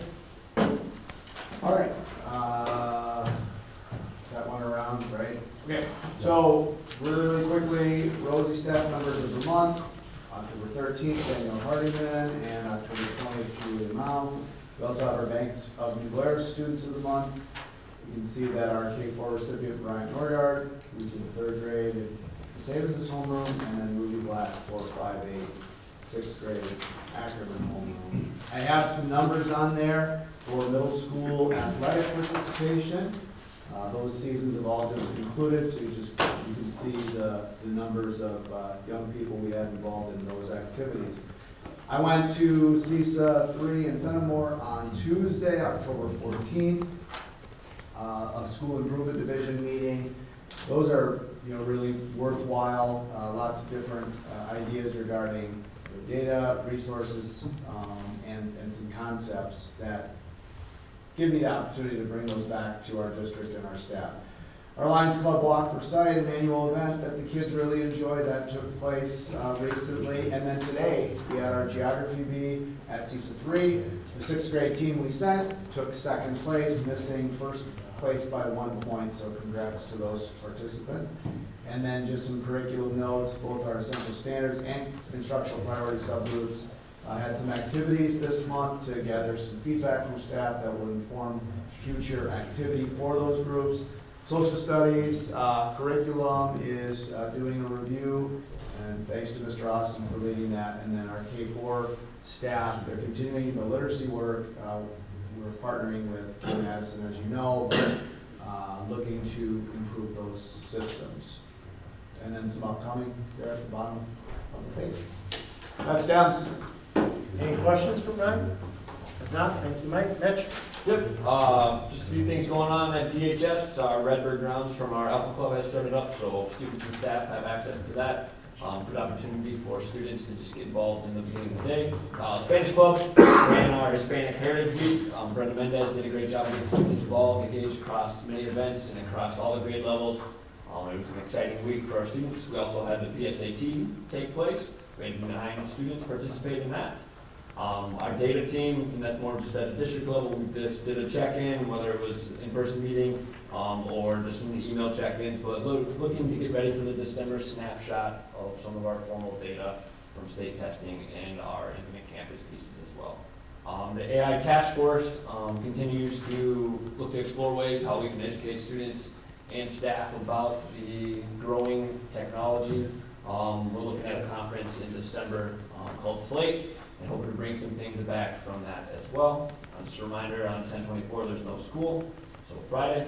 And then just recognitions and notes. We had a blood drive organized by Brad Solberg. It went well. The FFA had their fall picnic. A lot of people in and out for that. They also have started their fruit sales, so that's being passed around. If you haven't bought any fruit yet, make sure you get signed up for some. The conference team, we've been talking about parent-teacher conferences. As those approach, just putting some pieces in together, trying to get our attendance up to access families and make sure we're talking to them about their students' education. And also we're going to be reviewing our schedule at DHS to make sure it supports the academic growth that we want and get with the times too if there are adjustments or issues within our schedule moving forward. So I'll just keep you posted as those things develop. Like Mike said, Social Cities curriculum has started. First meeting went well, good conversation around what we have, what we want to do, how we move forward with it. And then we had a Lafayette County Health Department survey that was sent out as a message, but seniors had the option to take that survey. Mr. Bob Lee will be helping run that, and then talking to the students about that as well tomorrow morning if seniors opt to take it. On Tuesday, I went to a Lafayette County Safety Meeting. Shellsburg hosted it. We're doing one a month. They're looking to just bring in emergency response as a unified county. And a trend in other counties. So we'll go to Blackhawk next month and continue to go about those things. But that's referring to like your active threat and any other type of safety thing. Field trips. Spanish Club went to his Hispanic Heritage Festival. Egg Day was at Southwest Tech. Next week we have our National FFA Convention with the students, and Mr. Lobdell and Ms. Cruzy will go down to there with a student teacher for us. And I took students to the SWAL Leadership Conference today. We listened to Rob McDonald out of AY McDonald, the CEO there, speak about his family history and the rich history of business and how they kind of have been flowed through the years. Just some upcoming things in the quarter is next week. The second quarter starts on the 3rd. Okay, any questions for Mitch? On your safety meetings, Yeah. is that like counselors, principals, law enforcement? Is that? It's like a representative from each school district in Lafayette County, but then it's law enforcement. Teresa Burgess runs those, not runs those, but then law enforcement from every district is also present.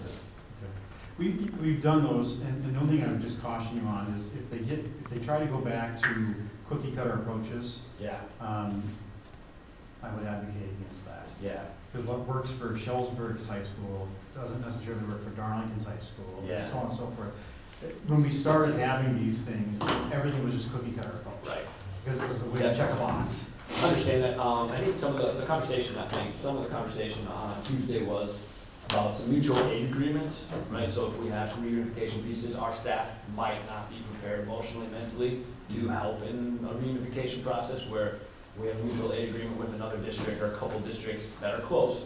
They would come down and support in any type of a crisis situation. So I think that those are good conversations to have and maybe get put in place, but definitely keep my eye open for those. Yeah. Okay, any additional questions for Mitch? If not, thank you, Mitch. Lindsay? We have girls regional volleyball tomorrow, heading to Cuba City, 7 o'clock time. Friday night, we're hosting level 1, Melrose Mindoro, 7 o'clock. And cross country, heading to British for sectionals on Saturday. Boys will run at noon, girls will 12:45. Okay, any questions for Lindsay? If not, thank you, Lindsay. Ben? Yeah, I won't keep you here long. I figured it might be late, so I wanted to be like Mike. You can't be longer, Mike, or You might want to set your bar a little higher. Hey, let's see what the content is, we'll see if we can compare. Are you gonna read every word to us? Nope. I like comparisons. You guys did numbers all night. That's right. So I'll just hit, I broke it out. I got a personnel section, a building sections, and a grounds sections. If you have any questions, feel free to call me, email me. The biggest thing we ran into this week is Deb, our full-time cleaner in Dems, fell Monday night, broke her hip, fractured it, had surgery Tuesday. So we're now down Dwayne and now Deb in Dems. So we've got some feelers out. I got a gal call me back tomorrow. She's already an approved sub in the Dems building, so she's gonna call me and let me know how much, how long, things like that she wants to work. Running through buildings quick, we've got. Was Deb hurt here? No. Okay, thank you. What's that? She wasn't hurt here. No, she tripped over a dog walking it Monday night. Or kicked it. Yeah. Doesn't matter. Anyway, the exterior door on the boys' locker room has to go, so those are the 2 bids that we've gathered on it. I can get into detail on it if you want me to, but it's shot. There's 18 holes drilled in the frame from different door closures over the years. There's only one in it now. If it's not flipped right, it locks when you open it, and so you have to tap it to shut it, respin all the door closure, thing like that, because there's nowhere else to drill into the frame to attach it appropriately. So that one needs to go, so we'll make that decision here soon. The scrubber at Dems needs new batteries. It's gonna be about $900. Moral of the story is you gotta charge it twice just to scrub the cafeteria, 3 times to do the gym, and sometimes 4 times just to get the hallways done. And what it has turned into is we're not providing our team the appropriate equipment, so a lot of times she's not even finishing these tasks because she's so frustrated with this issue. So we're gonna nip that one in the butt so she has the right tool to do her job as well. Boiler test is Friday at 10 a.m. We did all of our online registrations with the state today. The state will schedule an inspector. I've already talked to him personally, so he knows it's coming, and then I'm gonna call him again once I get approval that it's registered. We're good to run it for testing. We can even run it thereafter, though he would prefer to wait until he can get here to inspect it. But he knows it's coming. I've already talked to him twice this week about it. The curtains in the auditorium, they came to install them, they were too short, they mismeasured them, they'd take them all back, they're coming back out the third to reinstall them all. Not gonna get into the big sink thing, but I'm tired of spending 3-4 hours a week fixing sink, because the high school boys don't take care of them. So we're gonna try some different options to minimize the amount of time we spend doing that. Started inventory of the boiler room and the large storeroom. Thinking we've got a lot of space that we can clear up in those rooms and better manage our space, inventory, and things like that. I'll hop in the grounds quick. The track's kind of been discussed about. We've kind of got a scope of work of what we need to do, and then things that we want to do that weren't necessarily recommended by the installers. Big thing is, it's too thin in spots to spray coat it. If we do, it'll turn into concrete in those low spots. And then the grass is growing in the lane 1, which is shedding water underneath the track through the weeds. So after football season or in the spring, we'll spray like 10 inches of it back all the way around the inside. We'll go through, we'll edge it. There is an asphalt edge, it's about 8 inches wide that you can't see. It's under crabgrass. We'll get that all cleaned up. We'll probably seal coat that side too, so nothing can come up through cracks, etc. And it'll just look nice as well. Football field, yep, we'll paint it. We got crazy growth over the weekend with sunshine. We cut it at 3 inches, took about 2 off the whole field. So she grew good, she's nice and thick and green. So we'll get her looking good here over the next couple days. Baseball field. I talked with Krepke, our kind of turf management advisor, a couple times. He'll be out next week. We're gonna walk the field. I've got concerns with the amount of crabgrass. I'm gonna say 70% of the outfield grass is crabgrass right now. So we're gonna look at if we need to do any thatch removal this fall, overseeding, aerate it, combination of the 3 or what. Or maybe nothing until spring. Couple things we've noticed is we've been mowing the same patterns, so we've got hips and valleys through the whole outfield. So we've got to change our whole process on how we manage that turf as well, and then get watering plans developed for the summer months, keep the crabgrass out. Priced out a 1/2 inch layer of infield dirt this week as well, thinking that we might have to add some to. We have a pile in the back, but it's full of weeds. I don't want to spread more weed seed around. So we'll wait and decide till spring because we need to edge it, drag it, etc. Maybe we don't need it once we get it back squared up. So, and then yeah, playground surface patching. We got a lot to do in the spring. And then Casey is working with the fire department to have them come in this winter, do a controlled burn of that tree line on the east side of the property. So that's what I got. If you have questions, give me a buzz. Does Krepke work on his own now, does it? Yeah, he's been on his own for got a few years now. Yep. Yeah, he's coming out. Additional questions for Ben? Thanks, Ben. Yes, thank you, Ben. Just a reminder, we only got one meeting, one regular scheduled meeting in November, and that's the third Wednesday of the month on the 19th. Mitch will get us scheduled to do a tour of Fenimore and Lancaster possibilities, so. Nothing else, I need a motion to adjourn. Motion adjourned. You got it? Second. Motion by Dr. Senator Chris to adjourn, all in favor say aye. Aye. Opposed, same sign, thanks, everybody. The numbers boy. Look at your cross-country participants.